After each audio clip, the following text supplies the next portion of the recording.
Hi there, welcome again to Education Unpack. I want to thank you for joining us again today. If you are just joining us for the first time, we want to appreciate.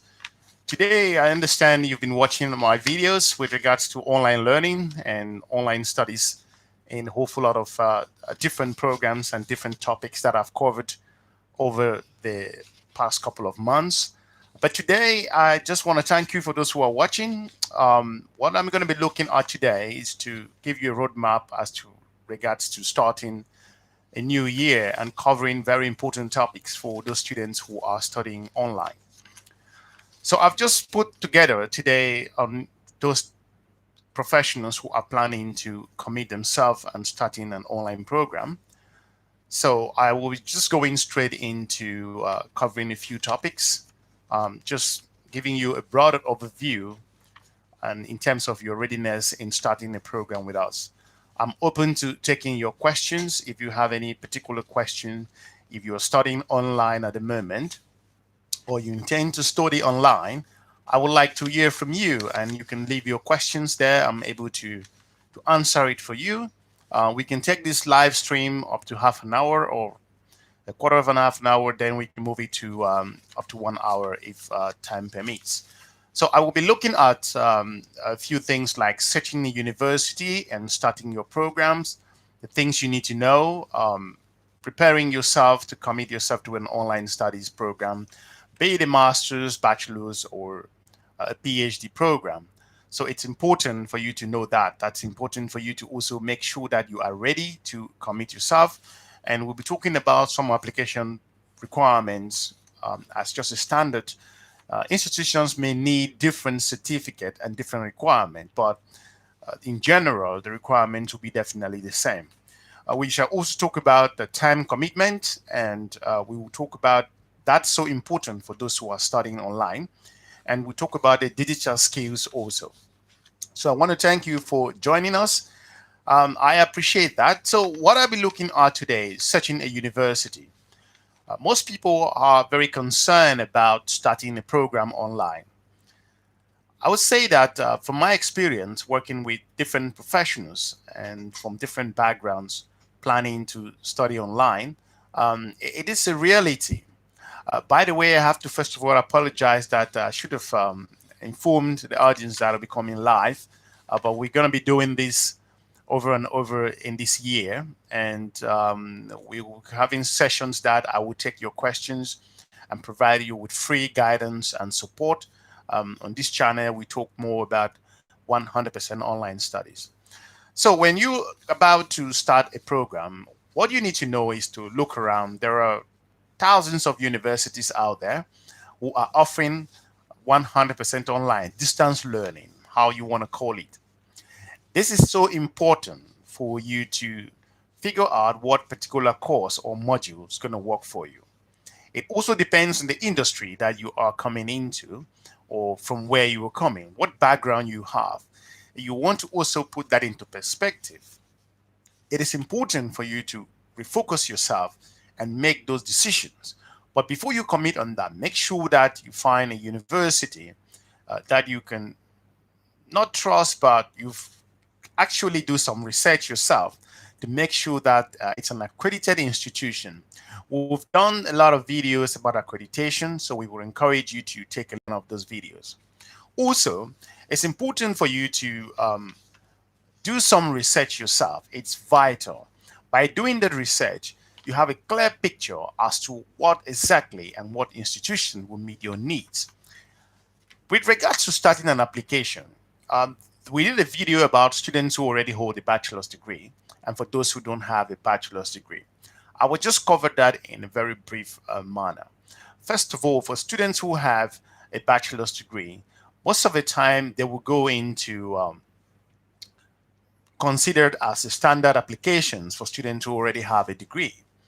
But for those who don't have a degree, most of them can also apply for master's programs, be it MBA or MSc, using their work experience. So this is also possible.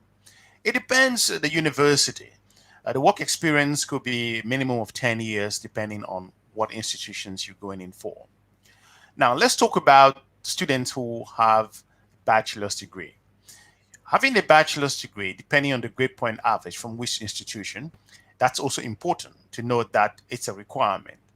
In that case, you need to back it up with a transcript. You also need to include a copy of your CV, and you also have to include a personal statement, or some will call it a motivation letter. And that's about a motivation letter. We've covered it in some of our videos. So you have to express yourself as to what you need to cover in that motivation letter, your passion, why you're pursuing this program, how is it important to you, how relevant is this qualification, and what do you want to do with it. So these are some of the things that you're going to be dealing with in answering the motivational part of your personal statement. It's called personal statement in some areas, and in some is called recommendation or motivation letter. Now, once you have that with a bachelor's degree and your transcript and a CV and also a personal statement, and you will also need a reference letter. A reference letter could come from, some institutions are very strict. They will require that a personal statement comes from directly from your supervisor or your manager. It could be from your director. It all depends on what company you're working on, how the hierarchy of your company is structured. So you need to make sure that you provide a letter from reference letter. It could be a minimum of 2. It all depends the courses that you're going in for. Some master's degree needs you to make sure you submit 2 references, and these to come from senior managers or senior directors from your company, or your supervisor or your manager, as basic as that. Having done that, you also need to make sure your CV meets the requirement, the criteria that is needed for you to be successful in studying online. Something more to also consider is that you want to talk to those people, the professionals or your director or your manager who will be recommending you for the studies. They need to know what they'll be talking about. Some institutions will want to figure out how the relationship, because if the person is your family member or a colleague of yours, that may be difficult. But if it's a manager or a senior director or a supervisor, that is completely different. Now, having had all of those documents, something else could mean you need to provide an English requirement. For those students who have the IELTS or the TOEFL, they are good to go. But some institutions have some strict requirements in that area, that you need to provide a score of the particular number of 6 point something in speaking, writing, and also listening. So you want to check that also. It's so vital. Something more to consider also, if you studied in an English university, or the method of instruction was 100% English, it's important for you to know that that may be a requirement. If you're having that particular certificate that you graduated from an English institution, or your curriculum was entirely in English, you may be entirely in English, you may be considered in that case. So this is done by case basis. So you want to check onto that. It's so important. Something more to consider also, there are some countries that are exempted from this particular English language requirement for a master's qualification. So you may want to check if your university or your institution falls, or your country falls in line. Depending on your high school certificate that you obtain, it may be considered as an English requirement. So that is very important. So we encourage you to make sure that you check that side of your that particular requirement in terms of English. Also, what you need to do next, having had your bachelor certificate and transcripts, your CV, and also your motivation letter in place, you've provided 2 references or 3 references. Some may just need 1 reference. And also, you may also need to provide other requirements in terms of the clarification concerning your certificate. And having done that, you will move to the next stage, which will be about the application form. I hope that you're hearing me very well. Everyone that's listening, just increase the volume. If I'm not audible, you can always tell me. So I'm going to increase that a little bit so you can hear a little bit more. So Having done that, you will go next in focusing having your online application form completed. This is very important. Nowadays, it's digital applications. Most of universities will send you a link and you just click onto it. You have a chance to complete your online application form, attach all of those documents in there pretty straightforward. What you need to do more will be for you to complete all of those steps and attach those documents.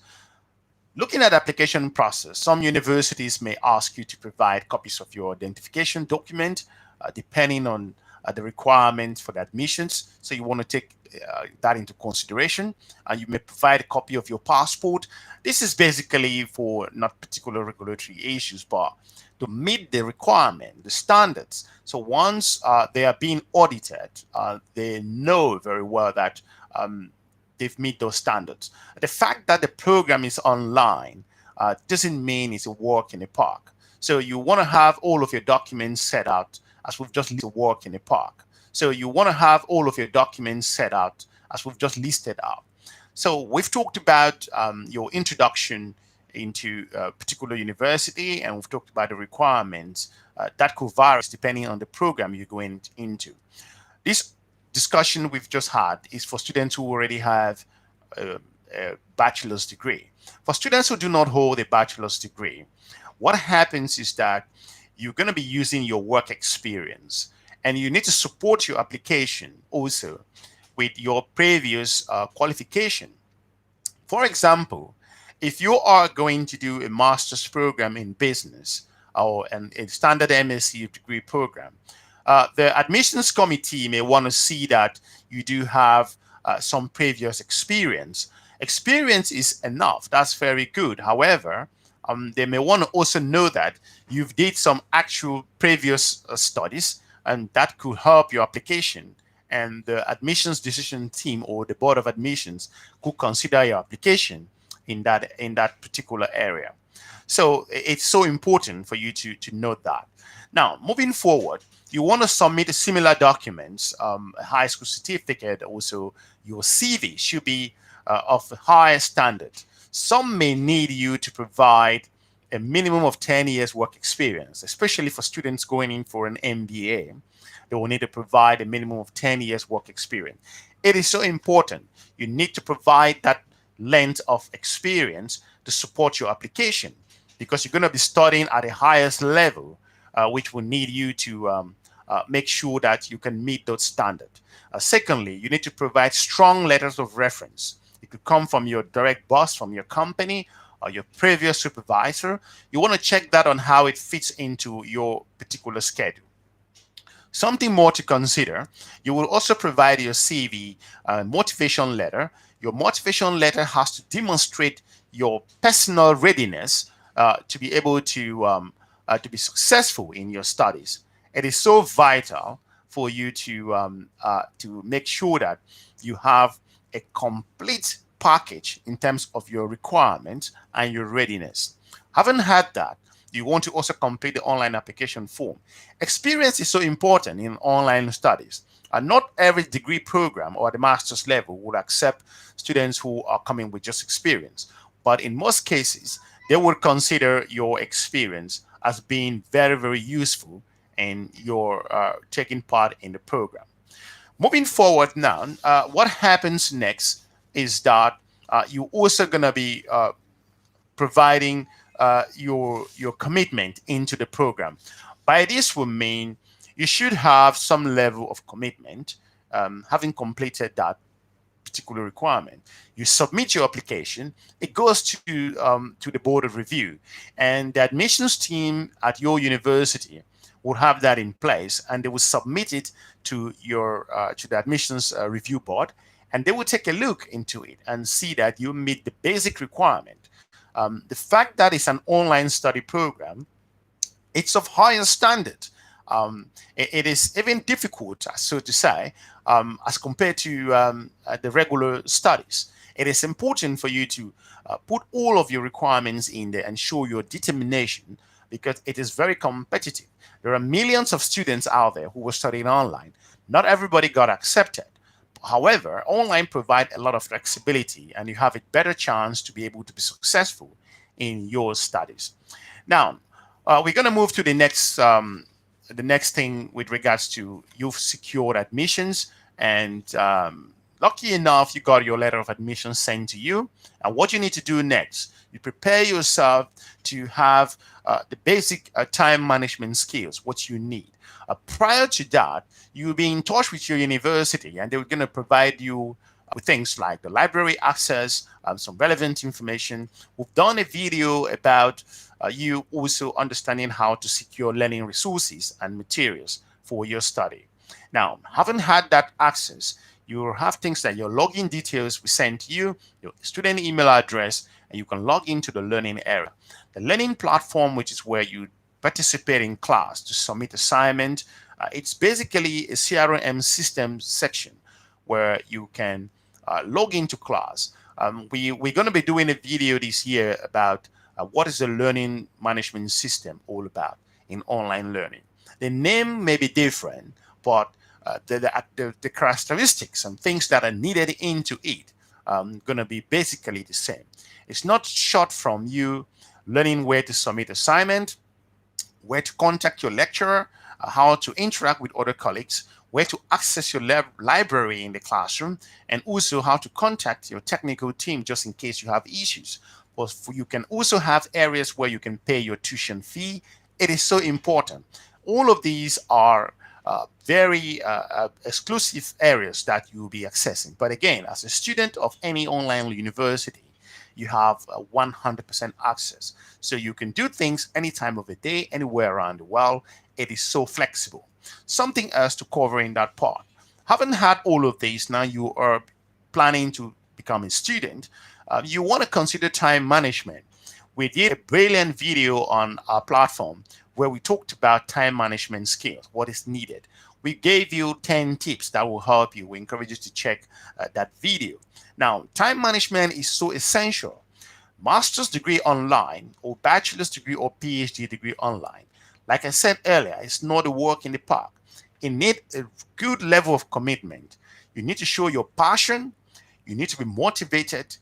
You have to commit yourself to engage with the program. You need to participate exclusively because at the end of the day, it's higher level studies. You're going to be studying with professionals, managers, directors, experts in the industry from different backgrounds. So you want to demonstrate your readiness and your passion. Now, time management is so essential. Some institutions will need students to have, you need to commit at least 15 to 20 hours a week for you to be successful in the program. But other institutions will need you to commit up to 20 to 25. But the standard could be around 20 to 25. So the reason this is about this 2025 is because the program has been designed around the successful students, so to say, have gone through that particular area and they have been very successful putting in 20 to 25 hours. However, for students who have extensive experience, they will become successful because they've had some previous background. Now, they may not put in up to 25 hours as compared to students who are actually new in that industry or new in that particular study background. So you want to understand that difference. It is so important. Now, moving forward, you want to schedule yourself.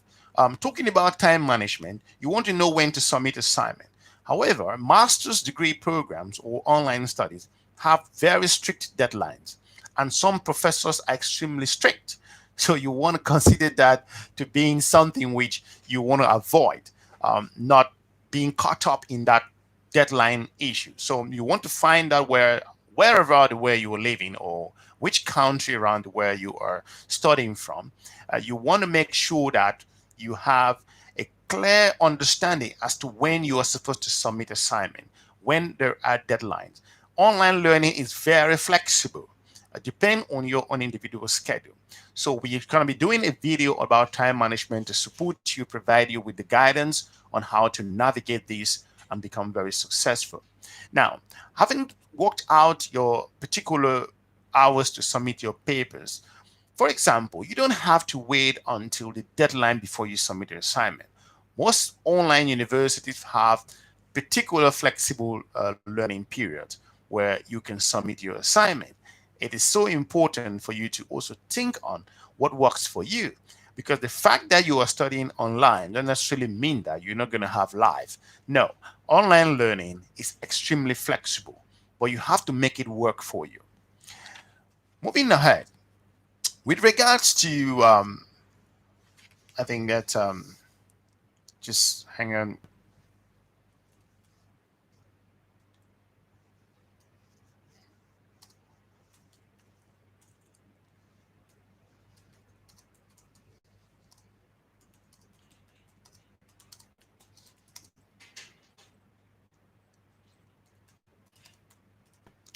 So you want to make sure that you are doing the right thing. It is so important. Um, so having gone through that, you understand your own schedule. You submit assignment in a particular time of the day, and that gives you a better understanding. And you don't have to like bog down yourself. You don't have to panic. Just proceed and do your thing. It's no different. So it's so open and clearly mapped out for you to be successful. Now, while you are submitting an assignment, the time commitment, you want to talk to your family members. You want to schedule your time for those husbands and wives who are studying, or husband is studying or wife is studying. You want to have one of them is not studying. You want to have the support from both sides and to make sure that you can submit your papers at a particular time. You want to become successful because you don't want to make your online master's or PhD learning experience become something very difficult for you.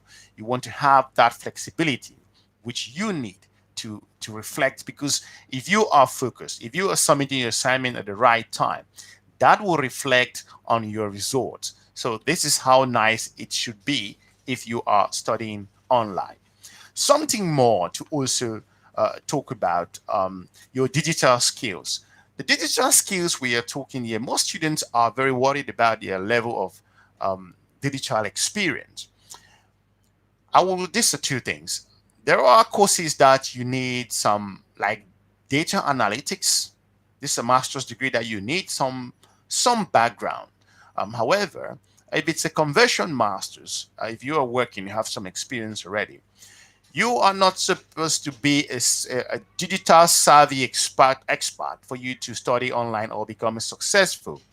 Um, what happens here is that if you have the basic necessary skills for you to be successful studying online, it's not a big deal for you to log in. Some shopping website, I have to say, are even more complex than an online learning environment or online classroom.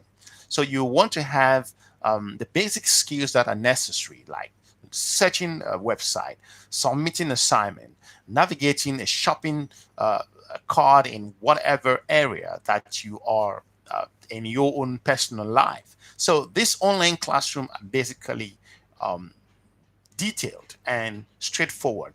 There is nothing short from you writing your paper, logging, saving it on your USB or on your computer, putting in your password and the login details in your online classroom. There will be a link provided to you, and you log in. And once you log in into it, there's nothing far from you attaching the assignment. You may copy it and paste depending on what requirement is needed.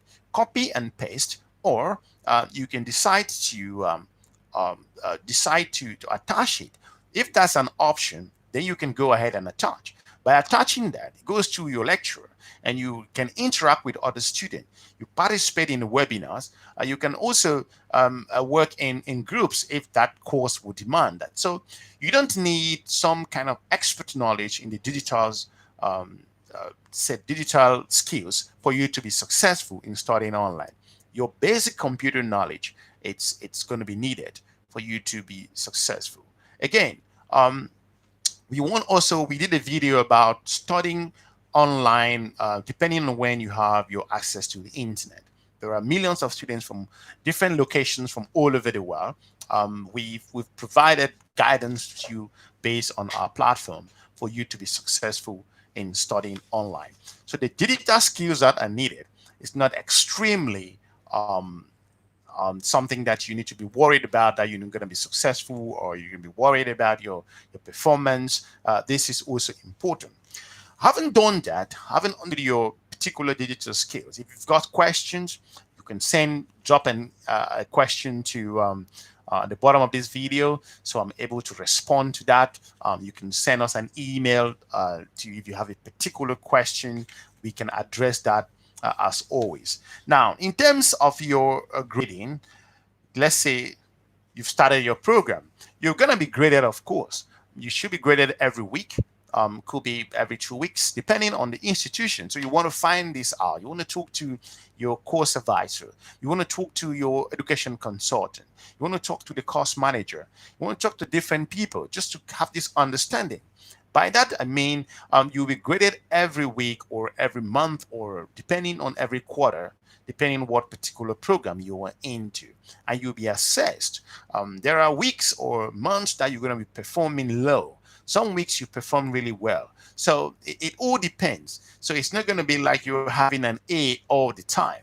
There are weeks that you're going to have, you're going to be like average, and you do a combination of all of these to form a particular grade for you.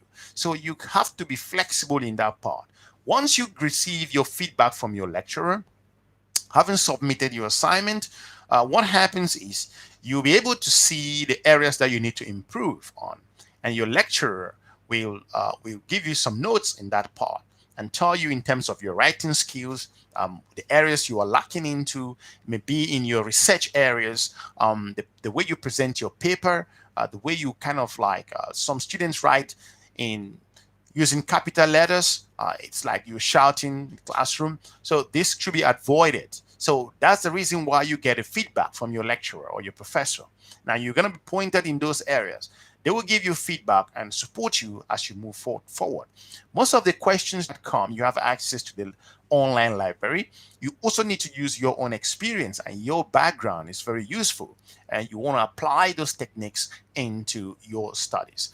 Something more also to figure out.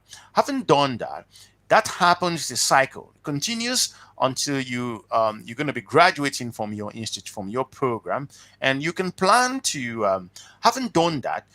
For example, if you're studying with an American university, there might be what is called a capstone. So you want to figure out what a capstone is.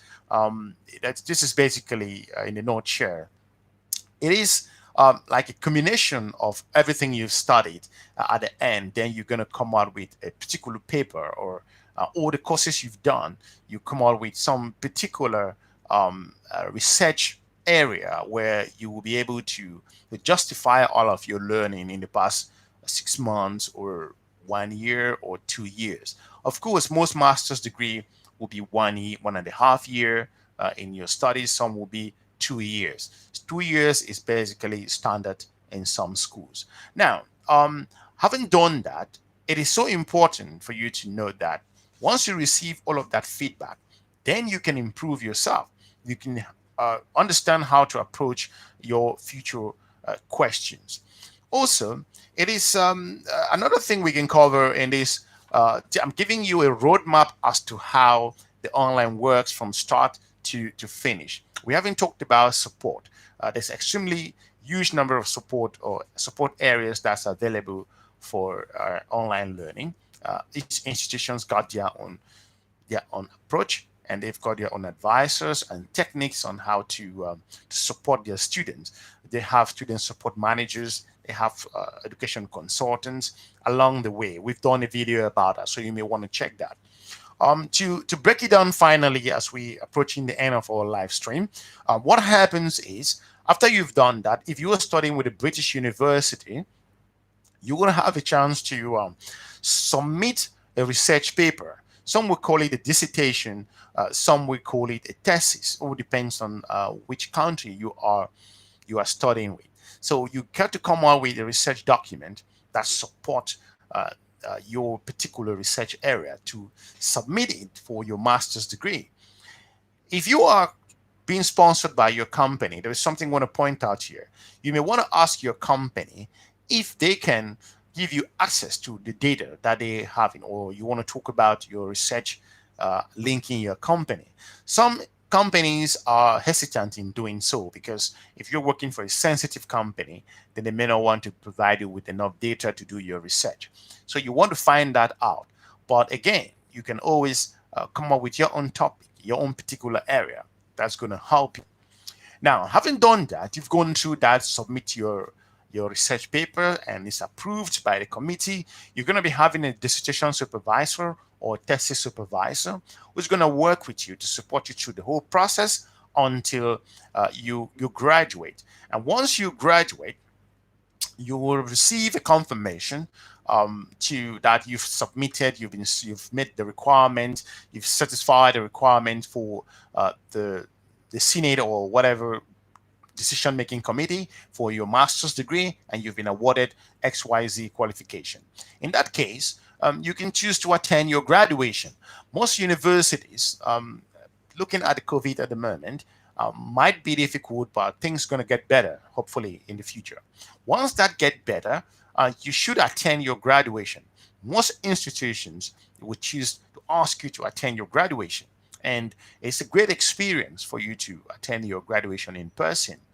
For those who are not able to make it in their graduation, they can decide to ask the certificate be sent to them.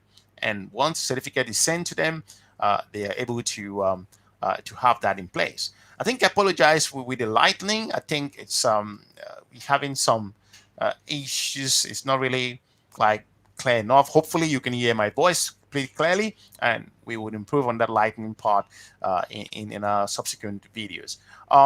We are shooting this live actually. So to finalize things, you've had all of your documents and you've reviewed your research, your university. Online studies is the future. It is very important. It is out there. Millions of people are studying online. Why not you making your application? Set your institution, have your certificate. Holding a bachelor's degree or you don't have a bachelor's doesn't stop you from committing yourself in an online study program. We will be doing a video talking about finance, and also you will explain that part. Of course, finance is so important. That's why the university runs the program. So you want to find out how much the program will cost you and how the payment systems and the payment method. It is so important. We will also like you to send us any questions, any concerns you might have. If you are studying online already, we would like to know what your experiences are. If you are struggling in one way or the other, we would like you to subscribe to our channel and send us your questions. We can provide you free guidance and to making sure that you become successful in your studies. Hopefully, we're going to be drawing the live stream to an end at the moment in a few minutes. So we've been able to inform you, to give you a roadmap studying your how to study an online master's degree or doctoral program or PhD. The requirements for DBA would definitely mean that you hold a bachelor, master's degree to go into it. Depending, some DBA stands for Doctor of Business Administration, so you want to be aware of that. Some DBA have strict requirements, need extensive work experience, and a particular master's degree that will fit into that category. So it's important. You want to research that. But the requirements are basically the same. And also, PhD fall within that same category. And you want to hold a master's degree, which will give you access into to studying a PhD program. The method of assessments are not different from what the master's level studies will be. The difference at the PhD level will be in that you need to attend a residency in some cases, and you will have a chance to attend your residency in person. Some universities need you to you can attend residencies that are online residencies. So you can attend maybe 4 residencies before you graduate with a PhD program or a DBA. You might attend 2 of those residencies in person, and other 2 you can attend them. You can stream them online from your country. So these are basic things that if you got questions or whatever program, which institutions, we've done a lot of degrees, a lot of online videos to support you through the process. We're going to be doing more live stream this year, and hopefully that you can complete your program or start your master's degree or bachelor's or PhD and subscribe to our channel so we can help you navigate the different challenges that you may have in the years to come. So for now, thanks for watching again, and hopefully we will announce our coming live in the next the next video. And if you got particular questions, please leave it, drop it with us, and we're going to be dealing with that. So we have lots of topics to cover this year, and we shall be bringing you inspiring and motivational videos in you becoming very successful with your studies. We have lots of questions that we need to address with you, the different changes and dynamics in the online learning. We should cover all of those areas, and that's going to help you to also become very successful. Hopefully that we've informed you with regards to how the online learning process is going to go through for you doing to your graduation, and you want to graduate in flying colors. And we are looking forward to meeting you again. And thanks for watching online learning and education on Park. We appreciate your time, and we hopefully you enjoy this video. Let us know what particular areas you're struggling with. Again, thank you very much, and we're looking forward to meeting you again soon, and have a good day. Bye-bye.